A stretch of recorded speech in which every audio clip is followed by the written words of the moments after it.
Hi, my name is John, and this is Business Update.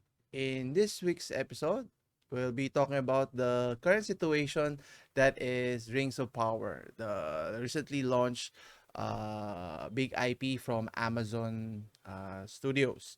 And interesting enough, obviously, one would like for any show or films that's being released to be a successful one, but is that the same case here? And as I mentioned, I have strong apprehension regarding the intentions of the studio and the writers, creators of this particular TV show, if they're able to stay true and hold true to what Tolkien's vision or storytelling was all about. And obviously, as I mentioned before, that the storytelling of how Peter Jackson, visually translated the book into a spectacular, movie theater experience, something to be amazed at. Now, it didn't come easily, it didn't come cheap. The question is it the same case here for the TV series here?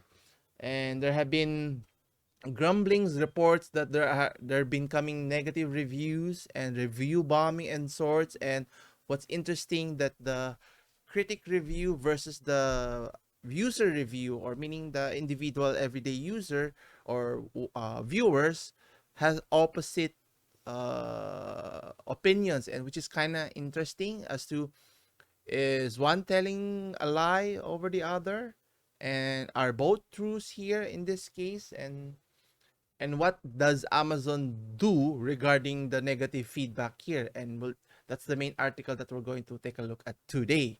So for this article, it's from techspot.com. Amazon tries to stop the Rings of Power trolls with a 3-day review delay. Now, is this to their benefit? Obviously, to trying to delay the feedback here so that you can get as many viewers as possible on the initial run. But the interesting here is, even if Amazon tries to do that, if no one, if someone were to watch the first two episodes and then did like it, what's to stop them from not watching the rest of the series? And again, it all boils down to the very beginning. Even before you release the TV show, did you make the right choice in terms of getting the right actors to play the different characters here?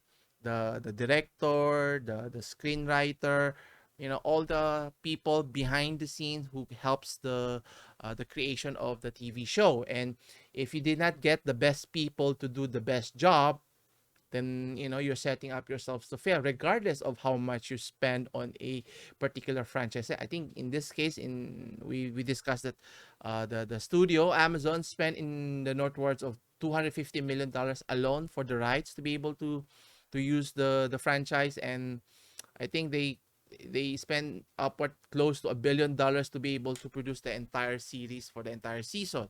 And thinking of being able to succeed where Game of Thrones were successful, it's a very difficult, TV show to replicate or to follow suit. And let's take a closer look here. Now, Amazon is boasting, as mentioned in this article, that 25 million watched the first two episodes. So question is, did they like the show or didn't like the show? So you can see here in this particular review, there are opposing reviews, opinions, and even I haven't watched it. But in terms of the initial previews, in terms of did they stay true to Tolkien's vision, sad to say, I think they try to do their own thing. So why bother using the brand name? Well, as the name suggests, it's a big brand. It's a known commodity, and obviously a lot of Tolkien fans, Lord of the Rings fans, would be very disappointed if they change or crafted a different narrative, totally different from what the original story is all about. So in this case, let's take a closer look. What Amazon did to avoid any negative feedback is to delay the feedback or review bombing, as they call it, for about 72 hours. And this was introduced way back in August 12, and has come under spotlight because of the anticipation of the Lord of the Rings, and many are expecting it. There are high expectations, but the question is, will it succeed here? And obviously, if we were to look at the review ratings as mentioned here, so we have here has been somewhat lukewarm in the ratings. For the critics, it's somewhat good, but on the opposite spectrum for the user submitted reviews is the polar opposite. It's very bad. And if we were to look at another website that reviews it, we have the Metacritic score. And if we were to look closely, it got the same reviews. So from the critic reviews themselves, which only has 37, not plenty, so it's difficult to gauge the validity of their review, which begs the question, why did they give them a high rating in the first place? On the other hand, the user score is even lower compared to the Rotten Tomatoes score, which is got me curious to take a look what the feedback was to those who already watched the TV show. So let's take a closer look. So let's look at both the reviews of both the critic and the user review here. So as you can see here in totality, so you have only 28 reviews. Majority got positive, only 9 got mixed reviews. On the other hand, you have close to a little over 1,000, so that's pretty substantial compared to the critic reviews. And you see here, majority of it, practically 95% has negative reviews and has only a paltry 175 of positive and 44 mixed reviews here.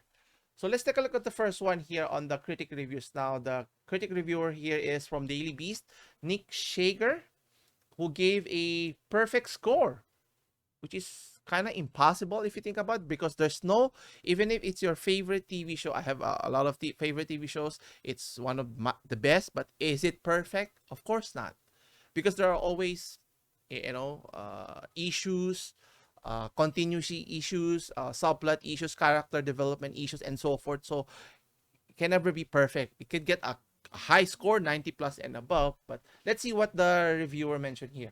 It's fantastically writ, exhilaratingly large. Although at the start, what's so impressive about the showrunners? The effort is its balance between glorious and vile, the romantic and the brutal, the euphoric and despairing, and the grand and intimate. It feels fresh, alive, and poised, consequently to be one of the one that rules them all. My question right away is, did this reviewer watched or read the book of Tolkien before watching this film, this TV series, which begs the question, how reliable or valid are the reviewers here? Because if they did not watch, have not watched, have no context before what the film is all about or the book is all about, then watching it, you could say it could be entertaining, but obviously at the end of the day, the fans, the loyal fans of the book of the series, would beg to disagree. Now, in the user review here, gave a glowing perfect scores also. Let's take a look if it made sense. So he mentions that all the bad reviews, yet a record-breaking 25 million. But the question is, what's that 25 million? Is it the entirety, or is it just segregated? Did they accumulate all of it? That's why how Amazon is presenting the data can be misleading as well, and taking it at their word could be dangerous as well. And it's not just that the 25 million, let's assume it's correct. That's for the first 2 episodes. Question is, will the viewers stick till the end of the season and watch it for the upcoming or future seasons? It's still a wait and see, because similar to Game of Thrones, it didn't become popular right off the bat, even though there are large followers. Even I think I waited until season 5 before I started watching the series, which got me hooked. The compelling storylines, the characters themselves, from Jon Snow to Daenerys, the battle for the kingdom and so forth. Let's take a look at some other user reviews here. So you can see even for the critic reviews, they still give him a high score. Now this one, it's in Spanish, so I don't know how to read it. Let's skip that one. So let's take a look here. So Dramatic Words gave a very low score of only 2 out of 10, right? It mentions here, one day, someone may adapt J.R.R. Tolkien's rich and detailed history of his fantasy world for the screen that is true to the source material. He goes on to say, but it is not this day.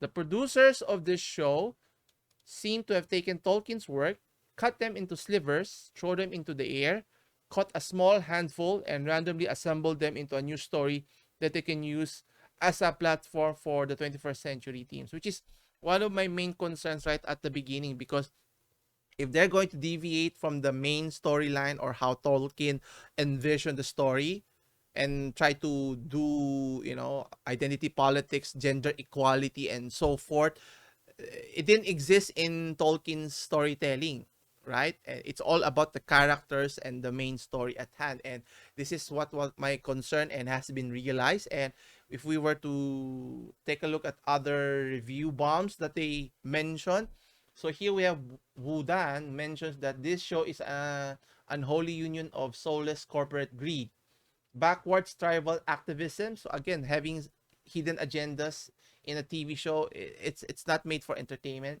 and absolute incompetence. It goes on to say it somehow seems very fitting that those people think that buoyancy is things looking up. And as mentioned, it goes on to say, as a historical enthusiast and Hemais, I also found the weapons and costume appealing. Sorry, not appalling, my mistake. The elves are wearing their ceremonial armor backwards. So, I mean, if you're going to do or use, existing history, storytelling, you might as well follow it, because it's going to, have a core audience already following it.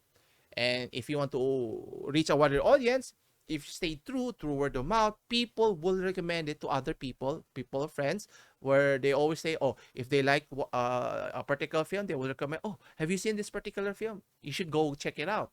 So if I'm not a moviegoer, it's recommended by a good friend of mine or someone that I know, and that would get me interested. And same goes for a TV show.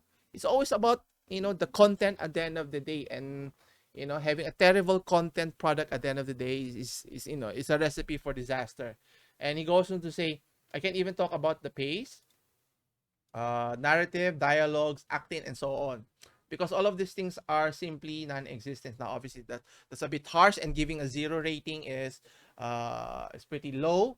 But you can see in terms of the critic reviews, they gave them a 70, 60. Only some would give a very low ratings, but overall for the user ratings or the viewers themselves, they mention, they give practically 0 in terms of rating. And you can always do the flip side, get someone to give a very perfect score, which is again near impossibility for the first 2 episodes here. So let's take a look at some of the other comments. It was gorgeous, but that's it. I think the visuals is tremendous because you've spent hundreds of millions, tens of millions in terms of budget, but aesthetics alone can only carry you so far. But at the end of the day, it's all about the storytelling, and if the storytelling is poor, then you'll get mediocre results. And I think that's the sad reality is. And a good example is another one from Paramount is the Halo TV franchise, right? There are good storytelling there in terms of the story arc of Master Chief, but they squandered it, removing the helmet, putting back the helmet, removing the helmet. And the whole time in the game, they didn't remove the helmet because to maintain the semblance of mystery, similar to how Top Gear used the stake, right? They didn't know who the stake was until the actual person inside, who plays the character, introduced himself to the world. And sad to say here, and as you can see, other feedback, no Tolkien, low class actors, don't waste your time. I hope they cancel it. And obviously, at the end of the day, if people don't like it, they will stop watching it. If they stop watching it, no matter how companies or studios spin it to their advantage that a lot of people watch it, uh, are you going to keep on spending a lot of money, throwing away money if no one continues to watch it? So if that's their bed, then that's their choice. But at the end of the day, people has to spend their own hard-earned money, meaning subscribe to that service to watch that content. And maybe another way is, if I really want to watch the whole series, maybe I don't have to watch it. I don't have to subscribe the entire year. Maybe just subscribe to a particular month, binge watch it, and then that's it, right? And sad to say, having negative feedback should be a cue for studios or streamers like Amazon to understand that at the end of the day, whether it's a product that you're offering or a service, or in this case, a TV show, And if the people don't like, the majority of your audience don't like it, then you need to adapt to the audience preference here, not just a small minority, which is what I think they're trying to do here, which is kind of misleading and obviously the wrong way of functioning as a business here. But I could be wrong here, but we'll wait and see in terms of will this negative review bombing that they're calling it will have a turnaround in the next few episodes here. Here's the hoping. But I have my concerns, as I mentioned, and it's warranted when we started discussing it way back in last year. Anyway, that's about it for this week's update. Come back again on Wednesday for more business update. As always, continue supporting the channel by hitting the like if you enjoy these types of content, and don't forget to subscribe and share this content with your friends and families. As always, I'll see you in the next one. Take care.